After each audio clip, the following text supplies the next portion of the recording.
What's going on, guys? It's Chad. So we finally got these massive patch notes for Warzone Verdansk. Season 3 patch notes are here. Basically, Season 1 or Season 0 of Warzone. Charlie Intel highlighted a good amount of stuff that came out of these patch notes. So, as you guys are aware, Verdansk ends up dropping in a couple days. Also, really quick, I want to thank everybody for the love and support on the Kazan videos. It's not the most popular game out there, even like looking around at other channels and stuff. But I had a blast with it. It was really fun, and I appreciate everybody that stuck around for that. But we're back to Warzone. That would make everybody roll their eyes months ago. But now it seems like a lot of people are actually pretty hyped for the game, just from these patch notes and everything that they've shown and the trailers. They ended up releasing a trailer right here, 150 players showing off all of the old locations and stuff. It has copywritten music, so I can't play it. But we got a lot of the OG weapons back, like the Grau, the HDR, you know, all the classics. Although the Grau is apparently some kind of conversion kit for another weapon, which I don't really know how that's gonna work out, considering the Grau that everybody thinks of whenever they think of OG Warzone is the Archangel barrel Grau. So they could definitely mess that up because it's not its own weapon. They could have done the conversion kit and given us some sort of awful sight. The main reason why people use the Grau like that was because of the iron sights. So hopefully that's good. But before I start reading all of this stuff, if you guys are excited for Verdansk, let me know down in the comment section and by leaving a like on this video. I've been practicing a little bit more over on Warzone ever since I finished Kazan. Here's a look at specific movement changes for Warzone with Verdansk. Raven has said that they have fine-tuned and balanced it to feel like the original Warzone experience from 2020. Movement speed. Crouch movement speed has been reduced by 10%. Crouch to stand speed increased by 15%, so you can crouch spam a little bit more, but the movement speed is slowed down. Crouch to stand speed while ADS is increased, so again, more crouch spam. Prone movement speed has been reduced. Sprint movement speed has been reduced by nearly 5%. Directional sprint animation blend speeds increased for improved fluidity. These values bring Warzone movement speeds closer to the spirit of the original experience, while still preserving the fluidity of Black Ops 6. We encourage players to go hands-on with these fine-tuned changes, as they can be hard to express in a patch note. Proof is in the pudding. Now, there's a reason why they tell people to go and, you know, try it first, because a lot of people are replying in a way like, this is fuck, B-hopping is back, B-hopping is back. That is true. This is horrible. I was looking forward to trying Warzone, seeing as BO6 is smooth. I hated MW19 in Warzone, was looking forward to giving it a try. Doesn't sound too bad. Cinema, nostalgia bait. So B-hop is back, but only for Warzone. Where's the B-hop thing? Jump cooldown is reduced by 40% for improved responsiveness during repeated jump. Omni sprint side and back speed scaling has been reduced by 8.5%. Slide friction increased by 4% to reduce overly slippery engagements. Slide friction. Okay, let's look at the actual patch notes. So we got multiplayer over here, but I'm gonna be covering the Warzone stuff, as we haven't had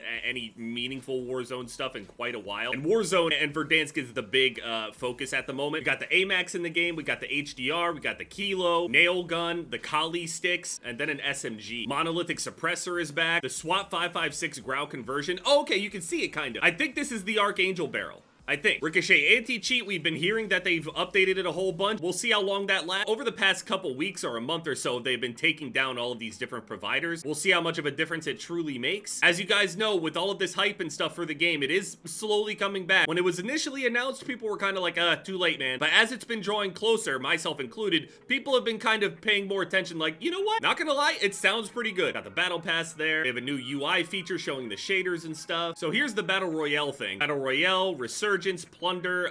Please tell me there's solos. Gotta be solos. You gotta have all of them. There's also Battle Royale Casual. And as soon as this was announced, I was getting tagged multiple times. People were telling me to go and spectate the casual mode, which I believe is like, it's got 150 players in it, but it's like 28 or 30 real players, and then the rest of them are all actual like AI and bots. So you might get some crazy stuff in there. I would feel a little bad about spectating it because obviously people aren't going to be as good in this mode. And if people are actually good in this mode, why are they even playing this shit? I don't know, like, how often you can do anything in this casual mode or what. Like, do you get locked out of it like the boot camp and stuff like that, like in multiplayer, or what? Like, after a certain level you can't use it, after a certain amount of playtime you can't use it? Or are you saying that randomly a really good player can get into these quote casual lobbies and just absolutely torch these poor guys and a bunch of bots for whatever reason? We'll see. Squad redeploy and buy stations. I'm not going to be playing with squads. I'm going to be playing solos, so maybe I will play with some people if they invite me, if I decide to read it. Detailed death recap shows if you have been live pinged and stuff like that in the process of dying, so it's not like, oh, this guy is hacking. They did put out a thing a little while ago, maybe a week or so ago, a few days ago, saying that around 60% of the reports are against console players. They're clearly not cheating, even though, you know, Cronus is a thing or whatever. That's a whole other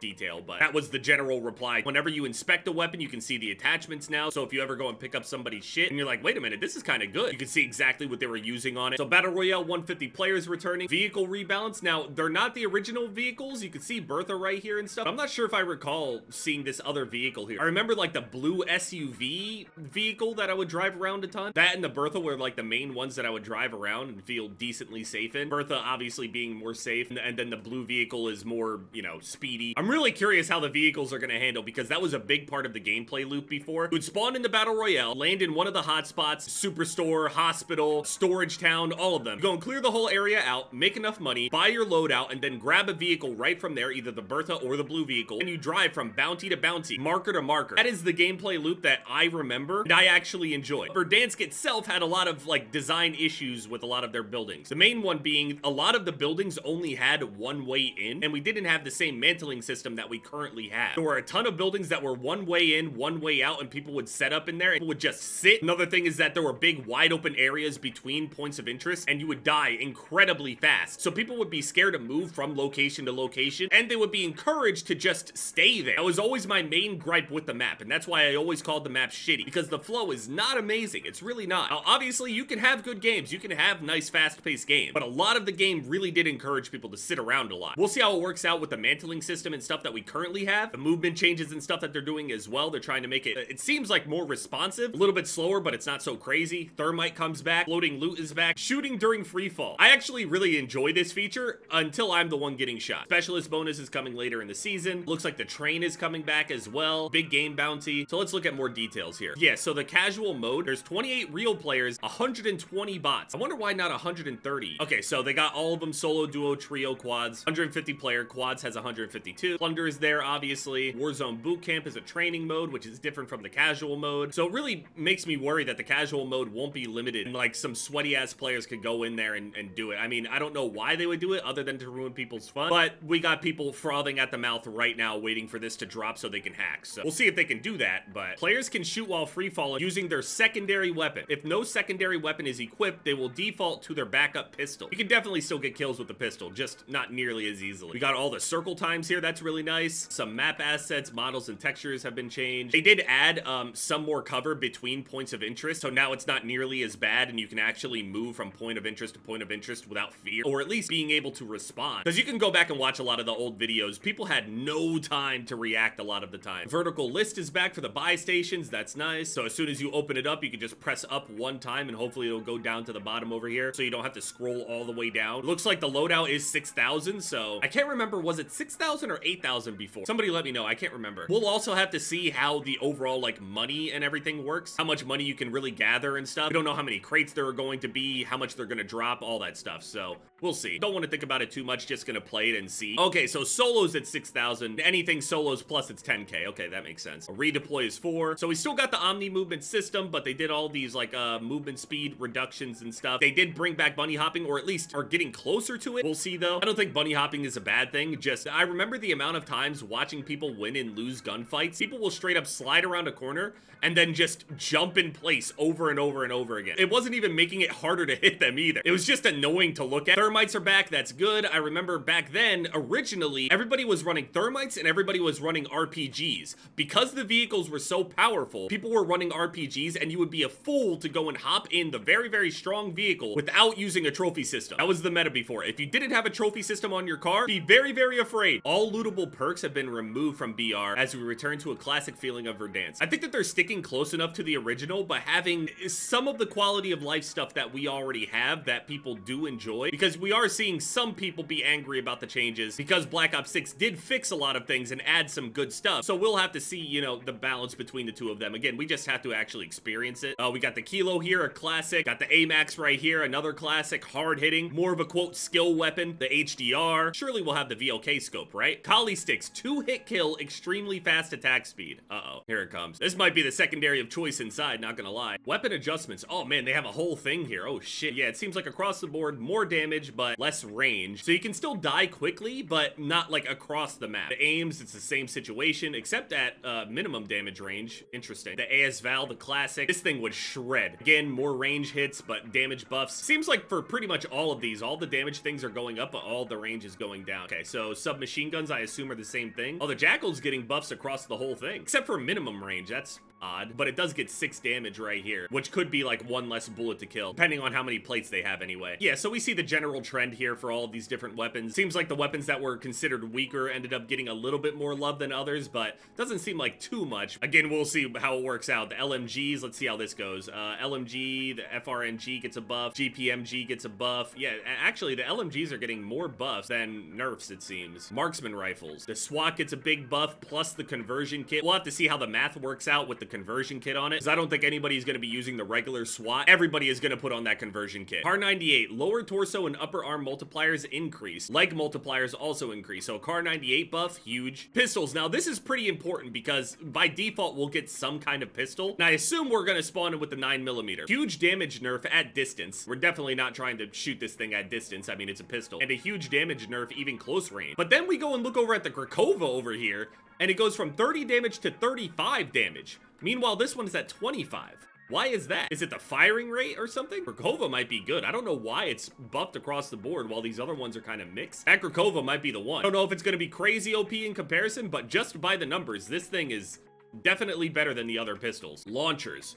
Holy fuck. Yeah, they're bringing back the old launchers. 250 damage, but you have to hit them pretty much point blank. The HE1 also gets the big buff. Yeah, I mean, all of their damage things are going up. No one's using the choker. Gila, and then the RPG. The RPG was the main one that a lot of people used back then. 250 damage. It'll blow up any vehicle. And again, the amount of RPGs and stuff will depend overall on the amount of people using vehicles and how strong the vehicles are. Are they fast? Are they tanky? Are they squishy? Are they easy to get out of the way of? How's the reverse speed? Because before in the Bertha, you could move at nearly the same speed in reverse as you could in drive. So the main response that people had was run around with RPGs as a secondary. So if any vehicle wants to pull up and try to run everybody over, you just blow them up. This is why you didn't drive until you had a trophy system, because somebody had a launch. Siren gets a little buff. The Siren was already pretty solid as a secondary. Pretty much a buff across the board. Except close range, although we do get the damage buff. We got the helicopter, the OG helicopter, cargo truck, Polaris, LTV, and ATV. So I don't think that blue like SUV is in here anymore. We see 4 vehicles pictured, but there is 5 listed here. So they're looking to capture the original essence of vehicles in Warzone, tune the movement, health, and damage resistance, and equipment interactions to feel much closer to the original. Okay. Oh, vehicle vulnerability. Wow, they listed all this shit out. What? Launchers, ATV, 1 hit for sure. Heli, 1 to 2 hits, sure. Polaris, 1 to 2. LTV, 1 to 2. Cargo truck, 1 to 3. So the cargo truck is obviously the safest one to drive around in. We already know that. But we'll have to see how it handles overall, along with the overall availability of trophy systems. Classic UI, showing more detail on the inspect and stuff. I'm excited for this. Footsteps also could be pretty different in comparison to how they were. Unique tuning for Warzone footsteps separate from the premium titles. Okay, so this could be good, this could be bad. Audio was a big complaint back in the original Warzone as well. People talking about like they can't hear in a certain direction. They can't tell if someone is above or below. I think currently it sounds good above or below. I can generally tell where somebody is, and then a bunch of bug fixes and stuff down here. So that's pretty much it. We'll see if Charlie Intel pointed anything out. Crank job emote is returning to Warzone, a classic. I got multiple thumbnails with people doing this whenever I was spectating. People were toxic with this one. Even removed the precision airstrike indicator in the minimap. So you still get the notification like overhead, but not on the minimap. Turns back to how it worked in 2020. See, this is where it starts to get really weird because